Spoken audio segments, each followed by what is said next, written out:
యుద్ధం వల్ల ప్రపంచ మానవాళికి పెను ప్రమాదం పొంచి ఉందని మాజీ ఎమ్మెల్సీ జన విజ్ఞాన వేదిక రాష్ట్ర అధ్యక్షులు కెఎస్ లక్ష్మణరావు పేర్కొన్నారు. కాకినాడ యూటీఎఫ్ హోంలో రఘుపతి వెంకటరత్నం నాయుడు స్టడీ సర్కిల్ ఆధ్వర్యంలో సామ్రాజ్యవాద యుద్ధోన్మాదం భారత్పై ప్రభావం అనే అంశంపై సదస్సు నిర్వహించారు. యూటీఎఫ్ పూర్వ రాష్ట్ర కార్యదర్శి జి ప్రభాకర్ వర్మ అధ్యక్షతన జరిగిన సదస్సులో లక్ష్మణరావు ముఖ్య వక్తగా హాజరై ప్రసంగించారు.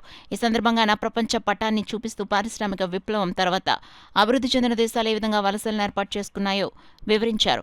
ఇంతవరకు జరిగిన 2 ప్రపంచ యుద్ధాలు మార్కెట్ల కోసం ప్రపంచాన్ని పంచుకోవడం కోసమేనన్నారు.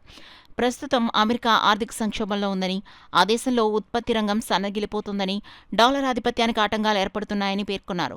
ఈ నేపథ్యంలోనే సుంకాలు పెంచారని, అమెరికాలో ఉపాధి పొందుతున్న యువతను సంఖ్యలు వేసి పంపేశారని తెలిపారు. ప్రస్తుత పరిస్థితుల్లో పౌర సమాజం స్పందించాలని, యుద్ధం ఆగాలని, శాంతి కావాలని, గళం విప్పాలని పిలుపునిచ్చారు. ఈ సదస్సులో ప్రముఖ న్యాయవాది మొహమ్మద్ జవహర్ అలీ, అంబేద్కర్ ఉద్యమ సీనియర్ నేత ఐతాబత్తుల రామేశ్వరరావు తదితరులు పాల్గొన్నారు. భారతదేశ ప్రతిష్టను ఇనుమడింపచేసే విధంగా కేంద్ర పాలకులు వ్యవహరించాలన్నారు.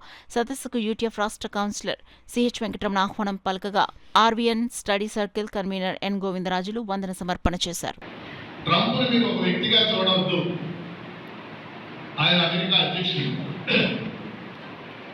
అమెరికాని మీరు ఒక దేశంగా చూడవద్దు. మ్యాప్లో ఉన్న దేశాలు అది కూడా ఒక దేశంగా చూడదు. సమకాలీన ప్రపంచంలో సామ్రాజ్యవాదానికి నాయకత్వం ఇస్తున్న దేశం. ప్రపంచంలో కొన్ని సామ్రాజ్యవాద దేశాలు ఉన్నాయి.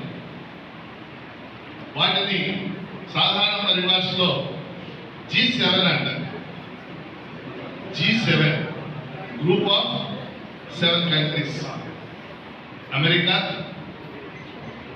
Britain, France, Germany, Italy, Canada, Japan.